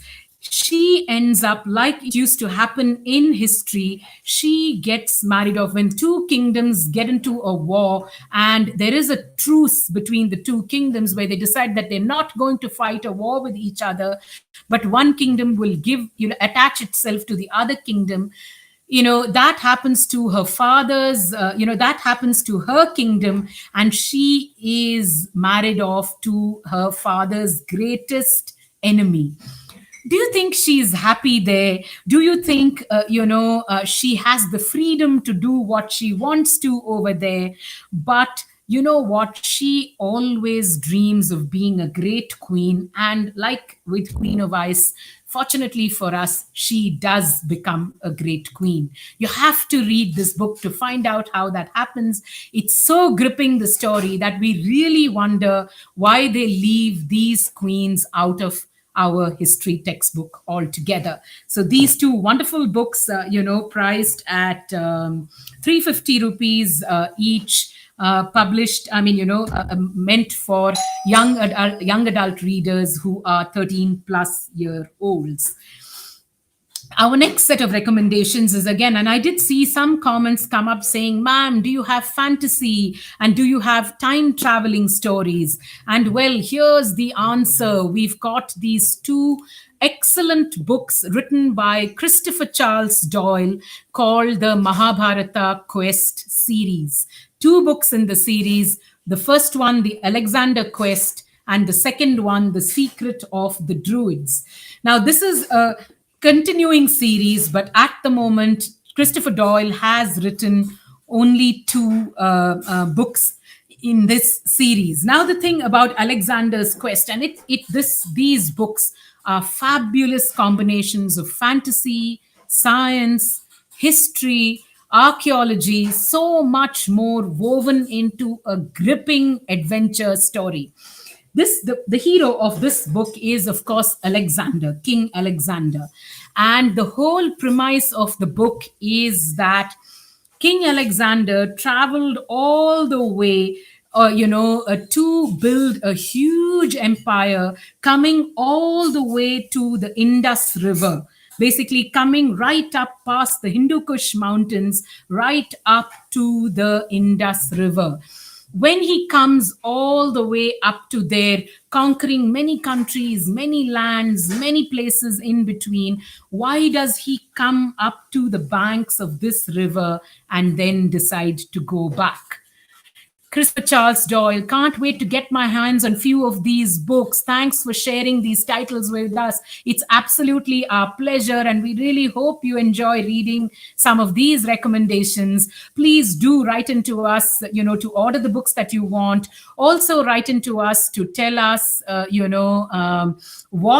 which books you enjoyed, and if you enjoyed some, what you enjoyed about them. We're very happy to get feedback from young readers because that helps us recommend better and better books to more children.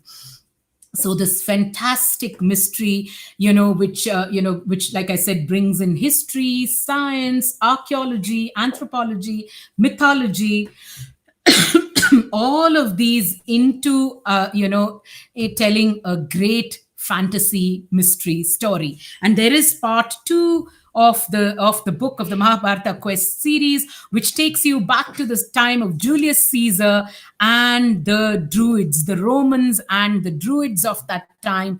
Again, another fascinating story that combines, I mean, in fact, you should read it in right in this order. I can tell you, we've had Christopher Doyle come and do sessions for us, in different schools in Bangalore, and he just has young readers eating out of their hands. And we know exactly why, because these two books, they will have you turning the page till the very last page. Fantastic fantasy adventures, the Mahabharata quest series. And of course, because it's called the Mahabharata quest series, you already know that, are these fictional? Absolutely fictional, made from the writer's imagination. But we do know, because we've spent a lot of time talking to him about these books, that he has researched extensively for these books.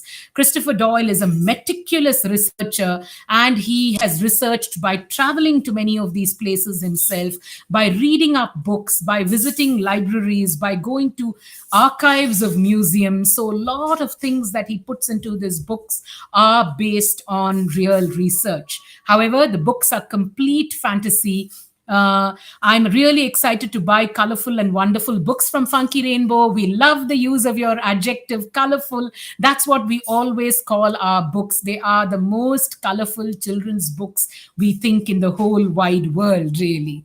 So, Christopher Doyle's two fantasy adventures, absolute must reads. I think it would work perfectly for 13-plus-year-olds and for every adult who is watching this show at the moment. So, and of course, like I said, because the title has Mahabharata, he does link these fantasy adventures back to the Mahabharata in some way. You have got to read it and find out how.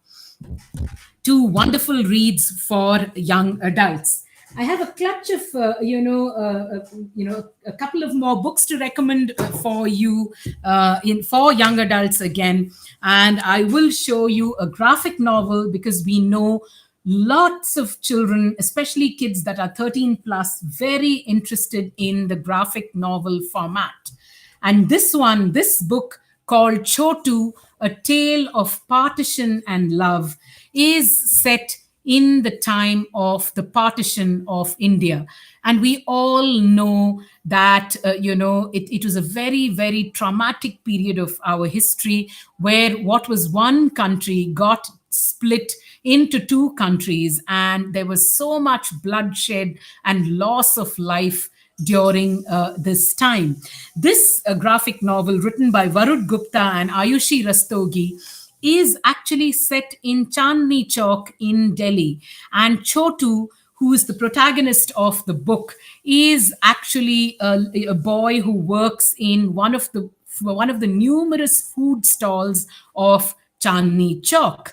Now, he has just fallen in love with a young girl at school called Heer, and even as their love story is told, and it's a lovely, simple love story. There's chaos all around them, because India is getting divided. The whole country of India is getting divided into two. Jafrina, you say, thanks a lot, Funky Rainbow. I don't have enough words to thank you for sharing these wonderful books with us. Thank you so much for writing to us, Jafrina. We could recommend 5,000 books to you if the school gave us time. We've just picked some of our favorites and some things that we think that children would enjoy, of various age groups, and schools and parents would enjoy. We've chosen these for you. And yes, Muttama, my partner at Funky Rainbow, says we really hope, when there's no COVID in this world, and we hope that will happen very soon, that we can visit Tirunelveli in our big little book truck with a huge collection of books to showcase for all the children there. So, coming back to this fabulous story of a love story set against the backdrop of partition, what happens to Chotu's world? What happens to Chotu's world when India gets divided into India and Pakistan? It's a fantastic coming of age story. And when we say coming of age story, we mean a story of growing up, really, right? Because, there's a beautiful world in front of you, and there is also a horrifying world in front of you. How do you come to terms with both these worlds? How do you accept that the world is full of good and bad? And that's exactly how you grow up, really. And like I said, this is done in fabulous graphic novel format, which makes it pretty easy to read. So this is something that we think children above the age of 13 will most definitely enjoy very, very much. We've just got one or two more, a couple of more recommendations for you. We've got one because, we do know lots of schools love biographies, and, we do like introducing nonfiction to young readers as well. It's not like only fiction must be read by young readers. There's enough nonfiction for children of all ages. And this is one such spectacular book of nonfiction called 25 Game Changers. That is 25 Indians who just changed the way India, India has evolved as a country. It's written by Devika Karyappa, who's a fantastic anthropologist and archaeologist herself. And she has featured such greats as Rabindranath Tagore. Like I said, many familiar names that you would have heard of. For instance, there's Rabindranath Tagore, there's Mahatma Gandhi, there's Jawaharlal Nehru, there's Baba Sahib Ambedkar. But the lovely thing about people that Devika Karyappa has chosen is that there is Periyar E.V. Ramaswamy, the man who fought, who set up a movement called the Self-Respect Movement in Tamil Nadu, saying that all people are equal and must be equal. There's C.V. Raman, our Nobel Prize winning scientist. There's P.C. Mahalanobis, also, a very, very well-known mathematician come economist and scientist. There's Kamala Devi Chattopadhyay, who just revolutionized Indian craft. I mean, all the craft forms that we know today from different parts of India, it was Kamala Devi Chattopadhyay who documented them and said they must be showcased to the world. There's Rukmini Devi Arundale, who all of her, all of you know, she set up the wonderful, dance school in Madras and is one of our most famous dancers. There are several sports people, musicians, singers, filmmakers, writers, activists in this collection of 25 game changers, 25 people from the spheres of politics, art, culture, science, technology, that who made India an absolutely great has made India the great country that it really is. It's a collector's edition. It's a hardbound book. So I really believe every library must have copies of this wonderful book by Devika Rangachari. I'll make, are we out of time? I think we have, maybe I can, just 5 minutes. Oh, okay. All right. So I think I'll just make two quick recommendations for you. I will make this recommendation because it's a book that many children who are 13 and perhaps one or two who are even younger, have told us how much they enjoyed reading this book. This one is called Our Nana Was a Nutcase. It's written by author Ranjit Lal. And these books, the last two books that I will recommend to you, they are actually books that deal with very difficult themes. And why is it important for books to have books that deal with very difficult themes? Because books are a fantastic way to open these conversations with children as teachers, as librarians, as parents. Sometimes we may struggle to have some conversations with children because our children are growing up in a world where they're exposed to so many things, by way of TV, movies, they just see so many things. How do we have these difficult conversations? Fortunately, in the Indian children's publishing space, there are many books that facilitate such conversations. generations, and this is certainly one of them. What is the story of this book? This is the story of three children, called Avantika. And actually, they all, each one of them have nicknames. In fact, they're three siblings, and they're called, Duckling, Dingaling, and Dumpling. And each one, of course, has, real names. I think there's Avantika, and there's Shabnam, and there's one other name I seem to have forgotten at the moment, but I do remember their nicknames extremely well. There are Duckling, Dingaling, and Dumpling. Now they grow up with their grandparents, with their grandfather. That's because their parents are high flying, Indian administrative service officers, IAS and IFS officers. Now, the three children, and they have high flying jobs. They're constantly traveling here, there, everywhere. The thing is, these children grow up with their grandfather, and they are of three different age groups. One of them is the oldest, one of them is, 13, I think, or maybe 14, and the other two are a little younger. They realize as they're growing up that their grandfather is slowly becoming forgetful. And what happens? Yes, when we get older, we do tend to forget. But in this house where they live with their grandfather, slowly the realization dawns upon them that the grandfather has developed some kind of dementia. We know many old people suffer from neurological diseases. And when grandpa starts to forget so many things, guess what the parents want to do? They feel it's going to be really difficult to look after him, and they want to send him to an old age home. What happens to grandpa? Well, as always, children are the agents of change in the world, and Duckling and Dumpling and Dingaling will have nothing of it.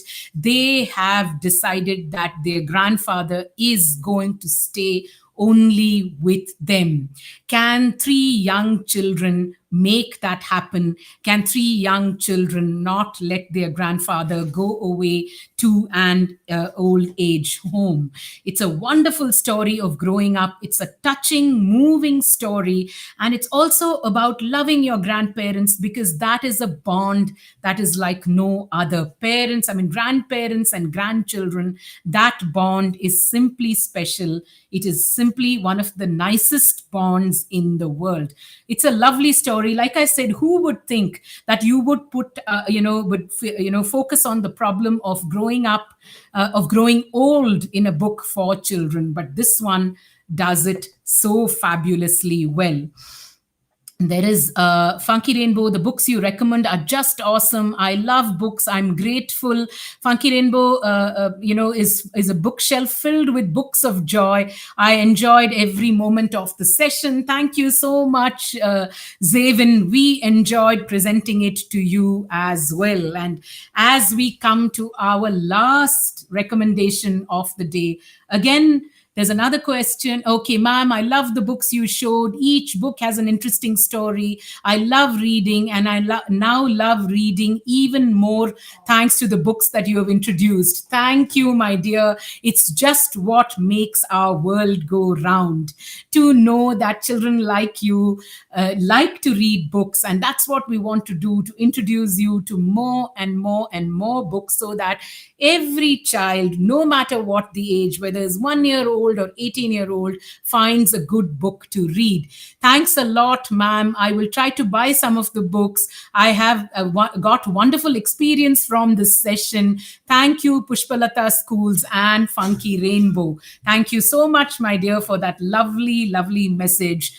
And I will move to what is my last recommendation. Again, a book, I think, for 13 plus or 14 plus year olds, and for every adult watching the show. This is called The Year of the Weeds by author Siddhartha Sharma. What a powerful story this is. This is set in a village, in a tribal village in Orissa. It's a tribal village where the Dongria Kones live. The Dongria Kones are the local inhabitants of this wonderful village in Orissa. Now, there is a young boy called Korok in this village, and that village has a collector. Actually, it's a little maybe I shouldn't say it's a village, it's a settlement basically of the Konds, the Dongria Konds, who are the first inhabitants of that land. So there is a collector in this place, and the collector has a daughter called Anchita. Now, for the Dongria Konds, they have a sacred hill that they worship and they respect. And one fine day, there is a giant earth moving machine that comes there because it's hell bent on destroying the hill. Basically, the government of the place has sold those lands, including the land on which the sacred hill is, to a corporation that does mining. This corporation mines bauxite. And this is a real village in Orissa. I mean, the Dongria Konds are real people. So the government has given away their land to a mining corporation that wants to mine that land for bauxite. Will that land and sacred hill get destroyed? And we know that the power of big corporations and the power of big governments, what are we but tiny people in the face of such mighty governments and corporations? But one must never, never lose hope in the power of the people and in the power of young children. Korok and Anchita, who are possibly, I think Korok is 14 and maybe Anchita is a little older, they set about, starting off a resistance movement. They decide that they're going to mobilize the entire village to resist the taking away of their land by this mining corporation. I mean, can a young gardener, Korok is actually a gardener by profession, and a girl who's an artist, Anchita is an artist, can they stand up against the might of a powerful government and a powerful corporation? It is such a great introduction to democracy, this book, because the book tells the story and there's so much, bribing and red tapeism and babudam in our bureaucracy and in our democracy. We know, right, to move a file from one place to the next, what it takes.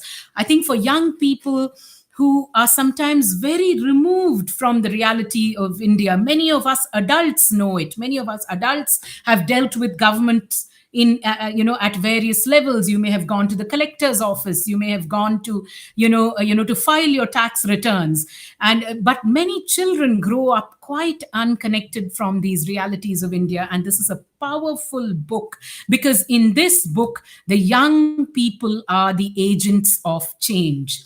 And, it's such a powerful book that introduces us to India's democracy, the workings of our democracy. And one would never imagine that a big theme like, land being taken away by a mining corporation, like illegal mining, all of these introduced in a young adult book. Siddharth Sharma has done a great job.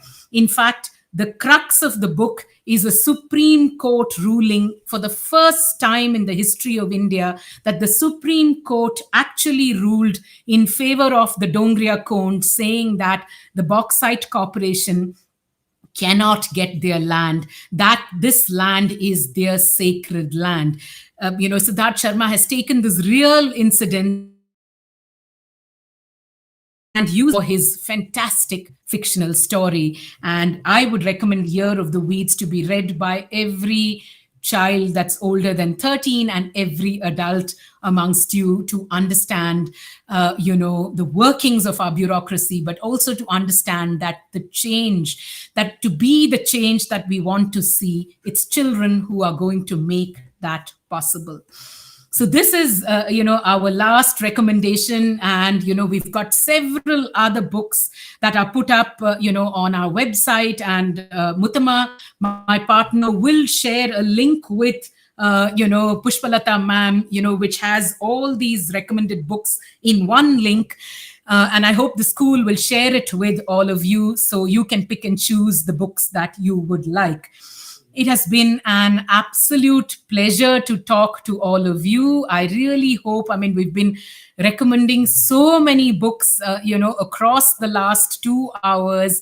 Thank you so very much for watching patiently. And thank you so much for, being with Funky Rainbow at our book bazaar. We would also like to say a big thank you to the school once again for really encouraging reading, amongst their children. And it's absolutely essential that children read books other than their textbooks to achieve what they want to in their lives. Thank you so much from all of us at Team Funky Rainbow. A big thank you also goes out to the tech team at the Pushpalata group of schools. Thank you, gentlemen, for being in touch with us, for making this live broadcast possible, both yesterday at the author sessions and today at our book bazaar. We have absolutely had a most wonderful experience working and being with the Pushpalata group of schools. Thank you, all of you, and have a great weekend. Bye bye from Funky Rainbow, and make sure that your weekend is booked.